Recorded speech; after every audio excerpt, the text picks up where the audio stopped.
What is going on, everyone? Yvonne here. Now, in 21st century, A/B testing has become one of the best ways to optimize marketing performance. And look, it totally makes sense. Most of the time, you just don't know what's going to stick. Through A/B testing, we can put different things against one another. So that way, if your team is arguing about which subject line is better, you can settle that debate for good. In this guide, I'm going to walk you guys through on how to do A/B testing within GoHighLevel, so that way your marketing performance is going to be at its peak. So without further ado, let's get right into it. Now, before we get going here, let's first discuss why A/B testing is important. Think about it. When it comes to marketing, there's so many different variables. There's going to be the actual content, the subject line, the thumbnail. There's a lot of different variables flying around. And on top of that, marketing has a ton of different channels, ranging from funnels to emails to SMS. There's a lot of things to consider. And that's why what top marketing teams do is they go ahead and create different versions of a specific ad and see which one performs the best. And then from there, once they've gotten the proof of concept, they double down on what's working and cut short what isn't. But enough with the theory. Let's actually dive into the hood to see what GoHighLevel has to offer and how A/B testing is done inside of it. Now, I am going to be sharing my screen here, so if you guys do want to follow along or even try out the platform for yourself, there is going to be a link down below in the description for a free trial of the platform. Awesome. Now, once you click on that link, all you got to do is just press the 14-day free trial, and then from there, enter in the company's name, your guys' name, number, and email. Go ahead and select what plan you want, enter the payment information, press this little box, and you'll be ready to go. Now, when it comes to which plan to choose, I'm going to keep it quite simple.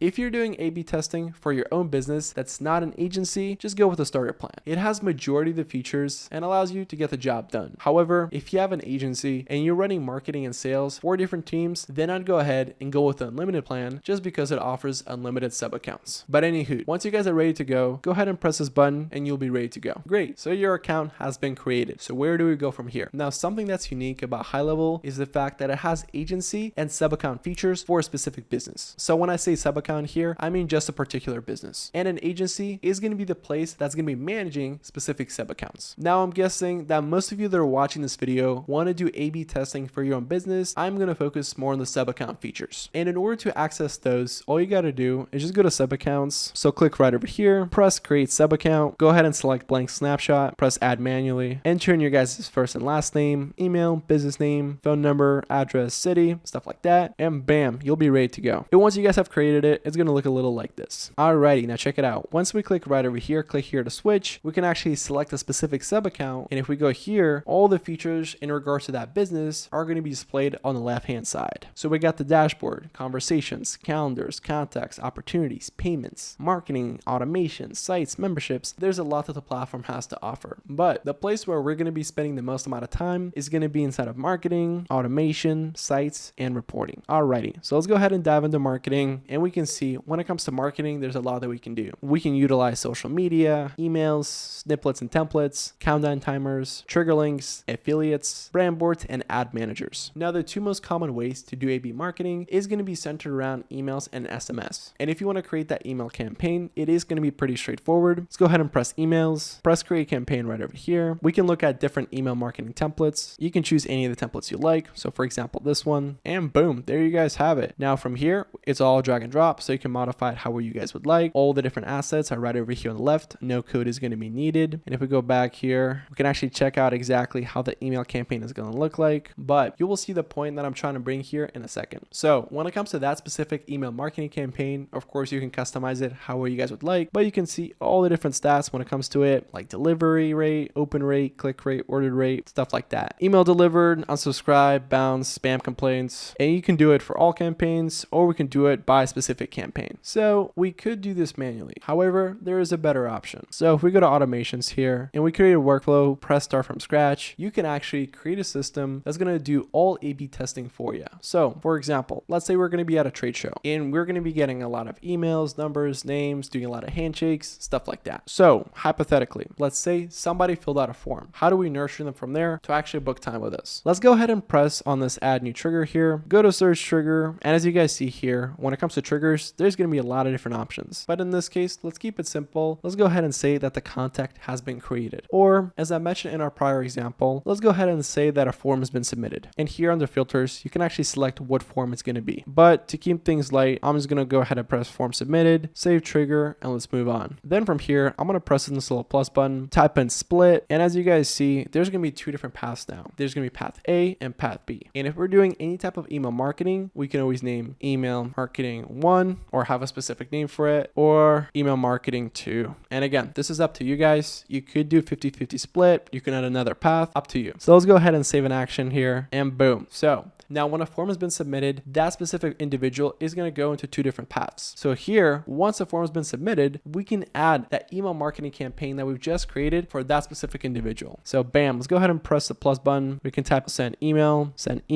boom. We can go ahead and select a template, do a message, do a subject, right? We can play around different subject lines if we want, say exactly who it's coming from and the action name. And check it out, within the workflow, you can actually see all the statistics behind it as well. So here's the point that I'm trying to make. As you guys remember, we created an email marketing campaign. Within that campaign, we can have different templates and A/B tests all going against one another so we can actually see which one is going to be the best. And that way, whatever is working, we're going to dedicate more attention to. So here, our action name is going to be email. Our subject is going to be yo, what's up? We're going to save action and bam. And of course, if you're doing this for real, make sure that you're actually delivering this to the correct person that filled out a form or messes up the whole experiment. And as you guys notice, you can also do this on the other side as well. So here, you can do it through an email or an SMS or whatever you guys want. And that way you're comparing them against one another to see what bites. Because look, booking appointments can be highly unpredictable. Sometimes it just feels that nothing is going your way. So when you are in those dark times, just look at the statistics and kind of see exactly what is working. And of course, this is not limited just to emails. So if we press here, you can see that for communication, we can do it with SMS, through calling, voicemails, messenger, manual action to call, manual to SMS, conversation AI, different stuff like that. So something that I would highly recommend is to establish a specific objective of what you're trying to accomplish. Whether it be revenue or setting meetings, just make sure that the objective is not going to be vanity measured, because a lot of time people just focus on all the wrong things. They focus on the number of views, likes, comments, and even though those things are great, that just adds to your vanity. We want to be asking the real questions. What is actually moving the needle on this specific deal? And that's how you should be creating your workflows. And look, I get it. Sometimes you just do not want to do this from scratch. So what you can do is actually go to Workflow AI right over here, describe exactly what split test you actually want to create, and then the system is going to do it all for you, because there's a ton of different options ranging from how do I do something to assisting with building to adding an action. So literally go ahead and select one of those, tap in exactly on what you hope to achieve, and the system is going to help you build it. So that way you don't have to do this whole thing manually. Because look, check it out. Let me step out of here. If I go to create workflow and I go to templates, here's what I want to show you guys. Let's check out lead nurture. These things can get messy really quick. Here's what I mean. As you can see here, there's a ton of different steps. And look, these steps are going to be in one line. Now imagine if you have multiple if-else statements. And the more steps you have, the more data-driven points you need to have to actually see exactly what is going on under the hood. And that's why those workflows are going to be crucial, just because they're going to allow you to do that. But let's step out of the workflow land now. Let's go back to marketing and check out trigger links. Now, in the land of marketing, when it comes to trigger links, they can make you a lot of money. Every single time someone's interacting with a link in your guys' emails or your guys' SMS text messages, you want to know about that. So this is actually exactly where we create those links. All you got to do is just press add link, type in the name you want to have for it, link URL, and bam, we're going to be ready to go. And let's go ahead and create one for fun. So let's name Google. We're going to have URL www.google.com. And once you have your link going for you, you can actually go to the analyze tool right over here as well, where you can see all the different stats behind that specific trigger link. So that's another way to do A/B testing. Now, the last path that I wanted to go over is going to be centered around funnels. So let's go ahead and go to sites here. Let's go to funnels, where I named it acai bowls, and bam, as you see here, we got a funnel made for acai bowls. Now, I've been recently obsessed with them just because they're fantastic. Now, this works very similar to email marketing campaigns, where you can go ahead, modify it however you'd like, and you'll be ready to roll. Now, check it out. Right over here on the right, this actually allows us to create a variation where we can do an A/B test. So that way, we can have different funnels going against one another. We can have different steps associated with them, different graphics, different lengths. The whole point is that we actually want to figure out what is getting us sales versus what is not. And if you want to see stats behind a specific funnel, all you got to do is just go to stats. You can see all the page views, opt-ins, sales, earnings. We can see the same thing for sales. And you can see further reporting right over here, where we go to reports, where you can see different reports associated with Google ads, Facebook ads, attribution reports, stuff like that. So hopefully the message is clear. You can A/B test in many different ways. As you guys saw, you can launch email marketing or SMS mass campaigns quite easily. All you got to do is just go to contacts. All your contacts are going to be here. So I have a sample one where it says yo fam. Go ahead and press on it. Now once you guys select all the people that you want to send SMS or emails to, all you got to do is just press SMS or email and you can actually send it out. But what I personally highly suggest is see where it says smart list. Make sure that you have a specific tag associated with each individual. Now what I mean by tag is that not every single individual is going to be the same. For example, if we went to a trade conference in Indiana that's going to be focused around restaurants versus a tech convention in San Francisco, those are going to be two completely different type of customers with completely different personalities. So we want to have smart lists, and that way whenever we're going to be marketing to each one of them, we can A/B test them against one another to see what is working. But again, you can do all the SMS and email marketing right over here. And once we go to the marketing tool, click on emails, you can see all your guys' stats behind each specific campaign and all the analytics. Then if you go to campaigns, you can see all of them right over here and all the templates that you can go ahead and add to workflows. Then when it comes to workflows, for all those automations, whenever new people come inside of your guys' funnel, you can go ahead and split them into two different paths to put them in two different journeys. Then from there, you can nurture them with emails, SMS, or however you guys would like. And at the end of the day, I would go to the reporting tab and go to attribution to cross-reference things against one another to see what is working versus what is not, so we can double down on something. But again, for things like trigger links, email marketing, SMS marketing, workflows, they all have their own statistics as well. And once you find a winner, you can go big, but make sure to always keep A/B testing. And there you folks have it. As you guys saw, running A/B tests within HighLevel is pretty easy. Remember, it's always a good idea to start small and grow bigger once you find your winner. And before I go, the other thing that I would recommend is make sure to not test too many things at once, because if you do that, it's just going to dilute results. Focus on one thing at a time and real objectives, whatever you define it to be. And remember, just like the stock market, small improvements compound over time. If you guys want to try out A/B testing for yourself with HighLevel, check out the link down below in the description. And if you guys got some value out of this video, please make sure to leave a like and subscribe for more videos like this, as it tremendously helps support the channel. Till next time, peace.